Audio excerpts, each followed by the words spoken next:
Mes beaux Beau bonjour, mes beaux soleils. Aujourd'hui, en ce 2 mars 2023, nous allons parler de l'estime de soi. L'estime de soi, mais avec un grand E. Est-ce que toi, tu en as de l'estime de toi? Ah! Et aussi, nous allons, dans un premier temps, donner une légère définition de l'estime de soi. Nous allons, par la suite, rapidement faire la différence entre estime de soi et confiance en soi. Puis, après ça aussi, comment c'est important de bien travailler son estime de soi pour vieillir en santé. Sylvie Soleil Bellemare pour t'aider à vieillir en santé, et ce depuis 30 ans maintenant. 30 ans surtout du point de vue physique en tant que massothérapeute psychocorporel et aussi depuis 2007, coach en PNL, programmation neurolinguistique. Donc, avec ce qu'il y a dans ton cerveau, on peut amener des changements de comportement. Et on peut aussi améliorer le... Excuse-moi. Ah, les états, les attitudes, les habitudes que tu as. Plusieurs sont par rapport à tes croyances. C'est surtout ce que ça fait du côté coaching.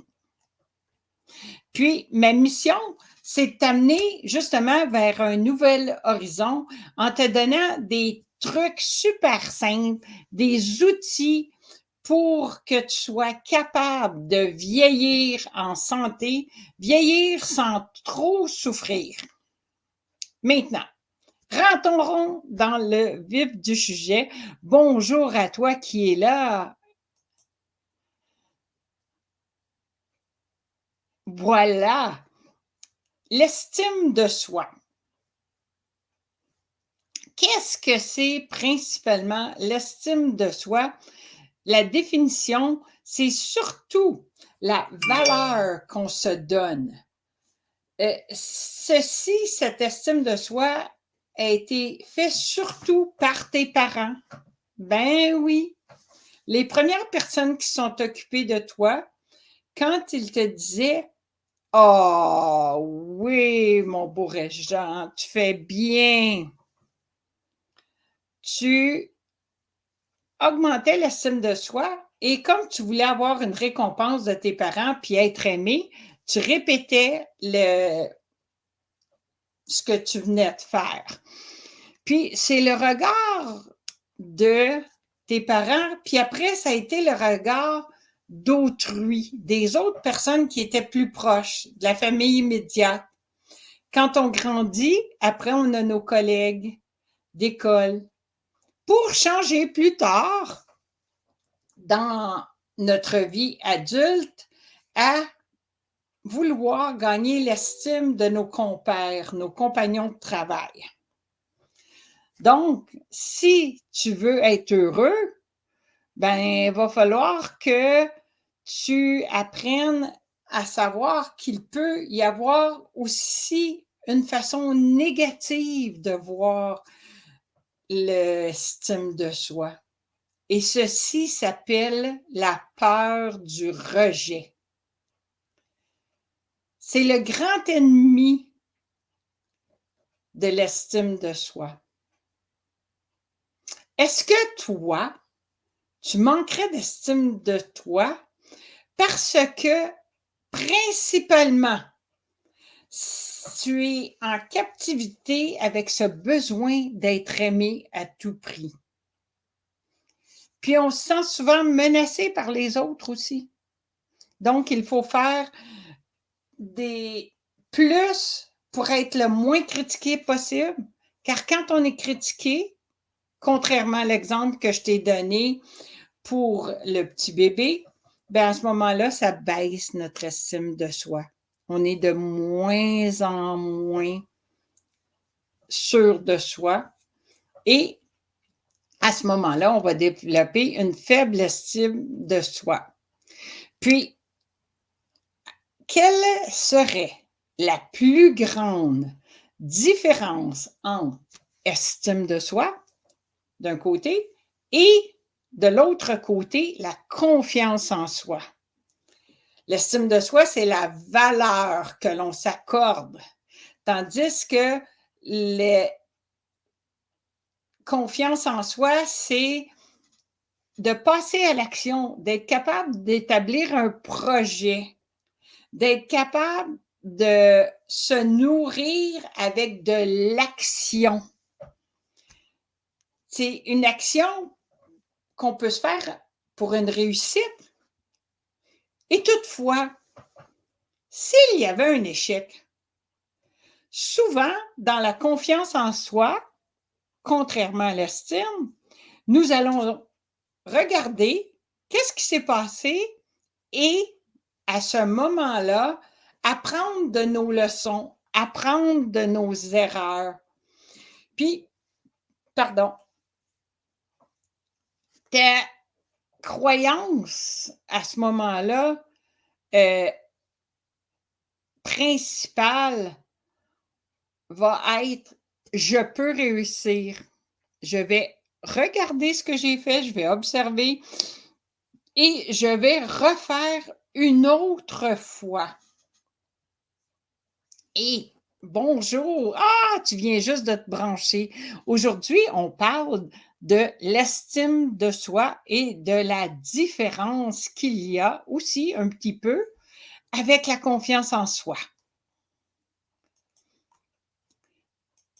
Je reprends mon écran, je regarde les commentaires. Voilà. Il y a une différence vraiment parce qu'on pourrait dire qu'il y a 3 piliers. Il faut être aimé, il faut se développer dans une relation. C'est quoi l'objectif de l'estime de soi? Bien, l'objectif, c'est pour l'améliorer, ce serait de travailler sur soi-même. Qu'est-ce qu'on fait à ce moment-là? On va regarder, observer et reconnaître nos qualités. Savoir qu'on est capable de faire certaines choses, puis aussi qu'on peut trouver de l'aide pour nous aider à avancer, à augmenter sa estime de soi.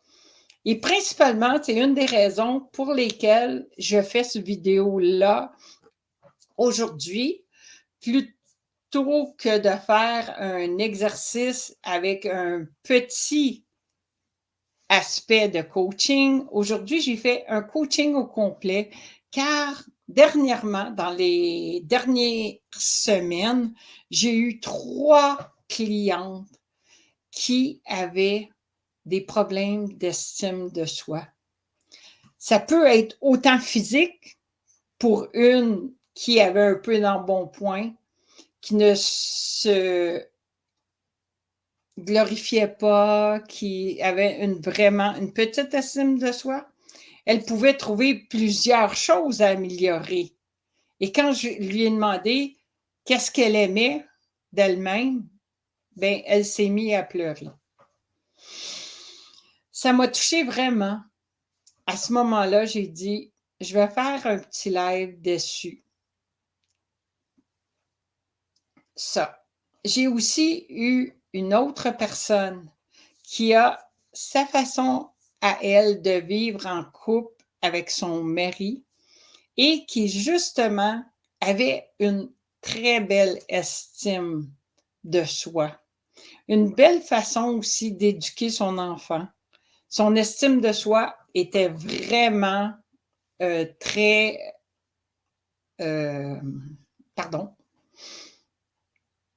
très intéressant. Elle avait, par contre, dans ses réalisations sociales, de plus grandes difficultés. Donc, je me suis dit aussi, ah oui, c'est vrai, l'estime de soi, c'est autant dans nos relations sociales que dans nos réussites professionnelles avec nos compères, avec nos compagnons de travail. Bon, ça fait que, en conclusion, la plus grande différence entre l'estime de soi et la confiance en soi, c'est alors que l'estime de soi, elle va se définir plutôt sur le jugement global que les autres vont porter sur notre propre valeur quand on est petit. Par la suite, nous, on va se porter une, une valeur qu'on a de notre propre personne. C'est la perception de notre propre valeur. Tandis que la confiance en soi, bien, c'est d'avoir un sentiment ou un désir de passer à l'action, la conviction qu'on peut réussir face à ce qui va arriver. Puis aussi, c'est la capacité à agir dans le doute. Passer à l'action. Maintenant, est-ce que tu pourrais me écrire un petit j'aime ou me mettre un petit cœur si que tu sois en live ou bien que tu sois en rediffusion? J'espère que ce bref vidéo va t'avoir apporté une plus ample connaissance de l'estime de soi dans sa définition, dans son ennemi majeur aussi. Et à ce moment-là, si tu as besoin d'augmenter ton estime de soi, surtout, n'hésite pas à consulter, à demander de l'aide. Un coach de santé pourrait être pour toi la meilleure solution. Puis, en deuxième lieu, on a vu la différence entre l'estime de soi et la confiance en soi pour voir un petit peu pourquoi il était important de travailler sur l'estime de soi. Donc, si tu as aimé ce live, mets-moi un petit mot, écris-moi un petit commentaire sur YouTube ou bien sur Facebook. Inscris-toi à ma chaîne YouTube et à mon Facebook Centre Belle-Vie en santé. Je vais mettre les informations plus bas. Je vous remercie vraiment de tout mon cœur d'assister à mes lives, que ce soit en présentiel ou bien en rediffusion. Et mon prochain sera jeudi le 16 mars 2023 où je parlerai de la pyramide de Maslow. Et oui, nous allons rencontrer l'estime de soi en haut de la pyramide et par-dessus, il y aura la réalisation de soi, donc la confiance en soi. Au plaisir de vous revoir avec les trucs super simples de Sylvie Soleil. Et encore une fois, merci de tout cœur à vous, mes petits soleils. On se revoit le 16 mars